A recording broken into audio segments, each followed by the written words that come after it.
This video tutorial is about cloning, specifically some of the natural cloning methods found in plants and also some artificial cloning methods used by humans to clone plants.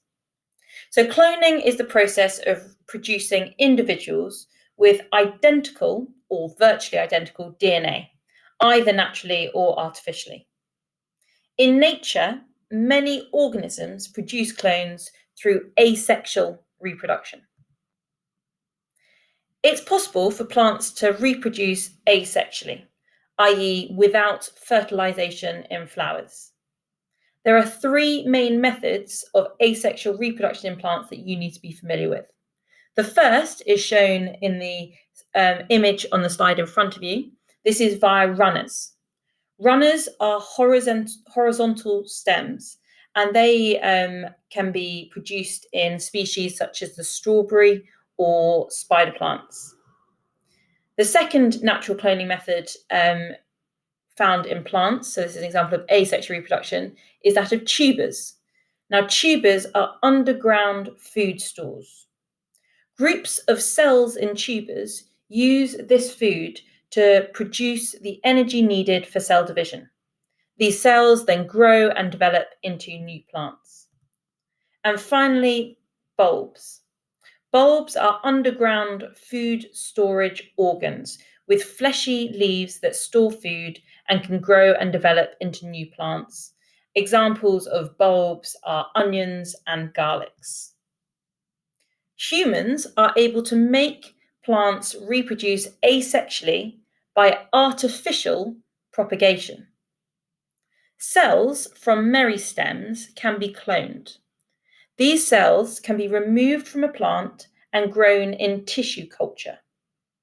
The cells are grown in a culture medium that contains agar to provide support and water for the growing cells, along with nutrients and plant hormones to stimulate growth and cell division.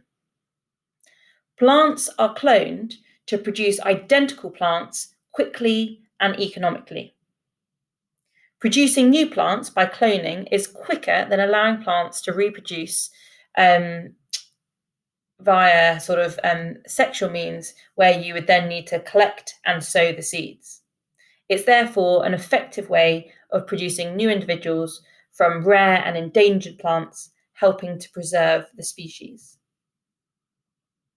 An older, simpler method of cloning plants that gardeners use to produce new identical plants is called taking cuttings. Now, cuttings are parts of a plant stem or leaf or root cut off and used to produce a new plant. Now, this is an artificial propagation method. So if you wanted to do this at home, it is relatively simple. All you need to do is take cuttings of the shoot meristem, dip the end of the cutting in rooting powder, which will contain the hormone auxin. The reason why you need that is because auxin causes new cells to produce at the base of the shoot, and it will cause those cells to develop into roots. And then you place the cutting into a cup, which will be half filled with damp soil. And then you will start developing those roots and a new plant is produced. Grafting is another method of artificially propagating large numbers of genetically identical plants. Now, grafting, essentially what you do, a cutting from a plant is grafted or attached onto the stem of another plant. The cut surfaces of the two plants grow together. A plant variety that grows poorly but produces desirable products, such as edible fruit, can be grafted onto the stem of a plant that grows well and has characteristics such as disease resistance.